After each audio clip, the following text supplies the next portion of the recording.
ভারতে চিকিৎসাধীন অবস্থায় মৃত্যুবরণ করা টাঙ্গাইল ৮ আসনের সাবেক সংসদ সদস্য জোয়াহিরুল ইসলাম জোয়াহের এর জানাজা শেষে রাষ্ট্রীয় মর্যাদা দাফন সম্পন্ন হয়েছে। সোমবার দুপুর ১২টায় টাঙ্গাইল হেলিপ্যাড মাঠে প্রথম জানাজা অনুষ্ঠিত হয়। পরে বিকেল ৩টায় সখীপুর উপজেলায় নিজ গ্রামে দ্বিতীয় জানাজা শেষে পারিবারিক কবরস্থানে তাকে সমাহিত করা হয়। শাহজালাল ভূঁইয়া উজ্জ্বলের তথ্যচিত্রে বিস্তারিত। ঘরে বা ইন্ডাস্ট্রিতে মেঘনা স্টার কেবলস, বিশুদ্ধ কপারের নিরাপদ কেবলস, আপনার নিরাপত্তার সঙ্গী।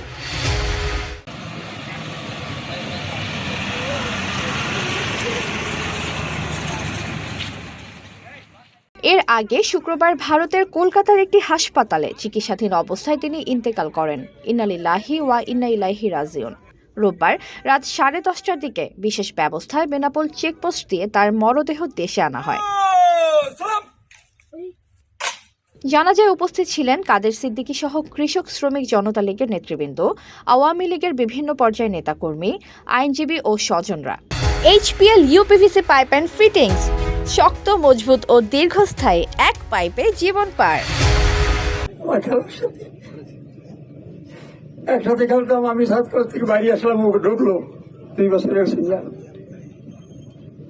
আমার ভাই জোয়াহের, আপনারা সবকিছুই জানেন। সে শৈশবকাল থেকেই তার জীবনের রাজনীতি বহু কষ্টের মধ্য দিয়ে সে অনেক দূরে আমাদের পৌঁছে গিয়েছিলেন। যারা আমার জানাজায় শরীক হওয়ার কথা, তাদের জানাজায় আমি শরীক হচ্ছি। জানি না আল্লাহ কতদিন আর এভাবে শরীক করবেন। জহের প্রকৃত অর্থেই একজন রাজনৈতিক কর্মী। এমন সৌভাগ্য যে রোজার মধ্যে জহের মারা গেছে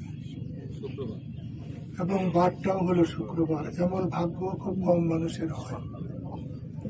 আপনাদের সবার কাছে অনুরোধ করি, মাফ করে দেওয়ার চাইতে বড় একজন মুসলমানের জন্য কোনো কিছু নাই। উল্লেখ্য, জোয়াহিরুল ইসলাম জোয়াহের করটিয়া সাদত বিশ্ববিদ্যালয়ের সাবেক 2 বারের ভিপি ও বীর মুক্তিযোদ্ধা ছিলেন।